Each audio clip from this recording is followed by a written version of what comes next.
సూర్యదేవా అమేయ ప్రభావ దయా దివ్య పాశ అనంత ప్రకాశ నమో సూర్యదేవా అమేయ ప్రభావ. మహానుభావుడు అన్నదాత.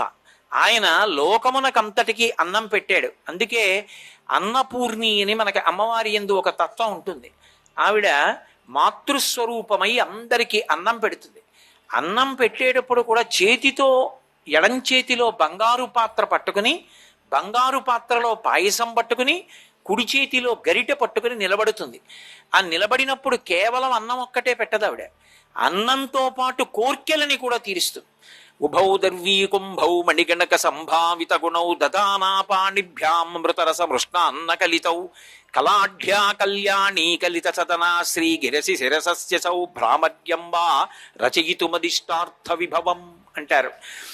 అలా కోర్కెలను కూడా తీర్చడానికి కావలసినటువంటి విభూతిని వడ్డించేటటువంటి తల్లికి అన్నపూర్ణ అని పేరు.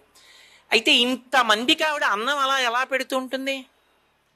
ఎలా పెడుతుంది అంటే సూర్యచంద్రులిద్దరినీ ఆమె స్తనములుగా చేసుకుని పెడుతుంటుంది. ఇప్పుడు సూర్యుడి నుంచి వచ్చేటటువంటి కిరణముల చేత తేజస్సుని సంతరించుకున్న చంద్రుడు సుధాకిరణుడై అమృతకిరణుడై ఓషధీతత్వాన్ని కల్పిస్తే వాటి చేత తినడం చేత ఆకలి తీరి శక్తి కలుగుతోంది. మళ్ళీ వాటిని తీసుకెళ్లి భూమిలో వేస్తే పంట పండి మళ్ళీ పంటలు వచ్చేటటువంటి అవకాశం కలిగింది. ఇది ఎవరు చేశారంటే ఆకలి కేకలు విని అయ్యో వీళ్ళందరూ సంతోషంగా ఉండాలని అనుగ్రహించినటువంటి సూర్యుడి వలన కలిగింది. ఈ ప్రస్తావన ఎందుకు రావలసి వచ్చిందంటే మహాభారతంలో ధర్మరాజు గారికి ఒక పెద్ద సంక్లిష్టమైనటువంటి సమస్య ఏర్పడింది. ఏమిటి ఆ సమస్య అంటే ఆయన అరణ్యవాసానికి బయలుదేరాడు. ఆయన అరణ్యవాసానికి బయలుదేరి అరణ్యానికి వెడుతుంటే ఆయన వెనక కొన్ని వేల మంది బ్రాహ్మణులు వచ్చారు.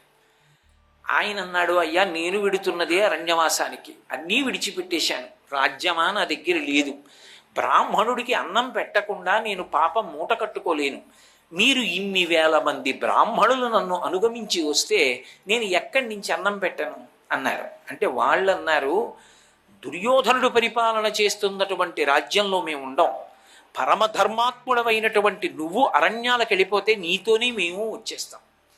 కాబట్టి మాకున్నదేమిటి వేదం, మాకున్నదేమిటి మంత్రం, మాకున్నదేమిటి స్వరం, దానితో మేము భగవంతుడి యొక్క అనుగ్రహాన్ని సాధిస్తాం. అది ఎవరి కోసం సాధించాలి? ధర్మాత్ములైన వాళ్ళని రక్షించడానికి సాధించాలి.